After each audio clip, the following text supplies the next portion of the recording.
एक टाइम ना रहे तो ऐसे लोग जो जुमे की जुमे जाते हैं वो हंगामा मचा देते हैं। इमाम के बच्चे नहीं है, इमाम की रिश्तेदारी नहीं है, इमाम की ससुराल नहीं है, इमाम की ददियाल नहीं है, इमाम की ननिहाल नहीं है, इमाम का कौन नहीं है, इमाम के चचा भी हैं, इमाम के ताऊ भी हैं, इमाम मेरे तुम्हारे तरह आदमी है। मुझे बताओ, कहीं कोई मर जाएगा तो इमाम को जाना पड़ेगा या नहीं जाना पड़ेगा? कहीं कोई पैदा होगा तो इमाम को जाना पड़ेगा या नहीं जाना पड़ेगा? कहीं किसी को तकलीफ है, कहीं किसी की तबीयत अच्छी है, कहीं किसी की खराब है, हजार जिम्मेदारी इमाम के साथ होती है। अगर एक दो दिन इमाम गैर हाजिर रह जाए तो लोग बेवजह उसका हिसाब करने पे तुल जाते हैं और फिर इमाम के पीछे हाथ धो के पड़ जाते हैं। होना ये चाहिए, दो इमाम होने चाहिए मस्जिद में, एक इमाम होना चाहिए, एक नाइब इमाम होना चाहिए। इमाम साहब अगर काम से चले जाएं तो नाइब इमाम उनका काम अंजाम दे सके। इमामों की तनख्वाह बढ़ाओ। अब एकदम तो बढ़ा नहीं सकते, मैं एक तरकीब बताता हूं और फिर हजरत मुफ्ती साहब को आवाज देता हूं। तरकीब यह है कि जब जुमे के दिन इमाम साहब खुतबा पढ़ते हैं, मतलब तकरीर करते हैं या नात शरीफ पढ़ते हैं, मस्जिद में जितने लोग जाते हैं अगर सिर्फ 10 रुपए से इमाम साहब का मुसाफा कर देंगे तो कसम खुदा की आपके पास से 10 रुपए जाएंगे, मेरी मस्जिद के इमाम साहब के पास हजारों रुपए इकट्ठे हो जाएंगे। इमाम साहब के बच्चे खाएंगे, उनके दिल से दुआ निकलेगी।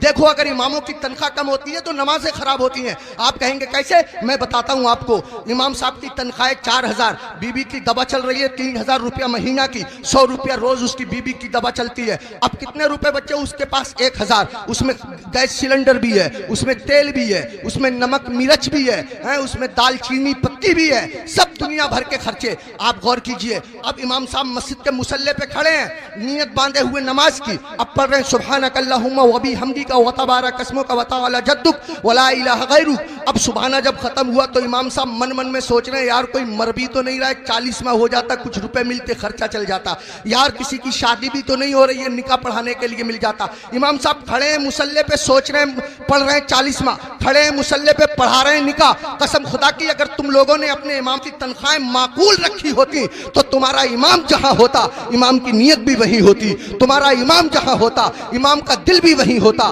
तुम्हारा इमाम जहां होता इमाम का ख्याल भी वही होता। इमामों की तनख्वाहें बढ़ाओ, मिला करो, हर हफ्ते मामूल बना लो।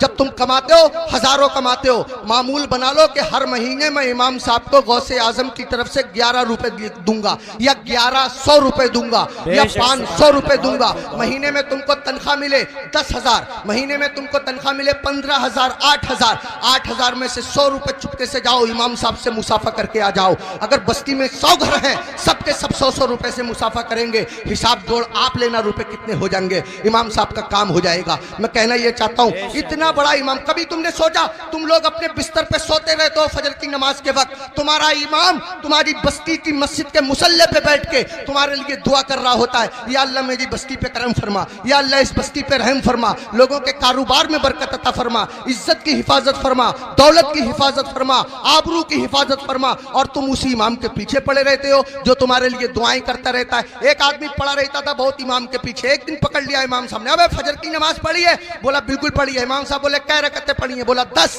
का फजर में 10 हो गए रे?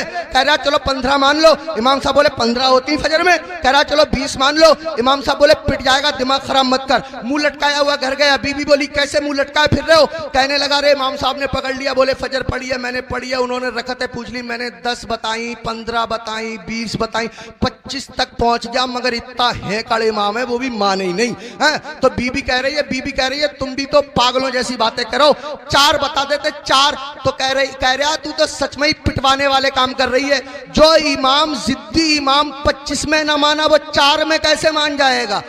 25 में माना नहीं, 4 में मान जाएगा। पिटवाने वाले काम कर रही है। इमामों के करीब आओ, इमामों का ख्याल रखो। जब खाना खाने बैठा करो इमाम को फोन कर लिया करो, हजरत खाना खाया नहीं खाया, आया नहीं आया, अगर आया तो क्या आया। अगर तुम्हारे घर कोई अच्छी चीज बना करे इमाम को पहुंचा दिया करो, इमाम का ख्याल रखा करो। बाल काटने की दुकान है, इमाम से बाल तरसवाने के पैसे मत लिया करो। कपड़े सिलने की दुकान है, इमाम के कपड़े फ्री सिल दिया करो। पूरी बस्ती का एक इमाम है, क्या नहीं हो सकता? मुश्किल काम नहीं है, मुश्किल काम नहीं है।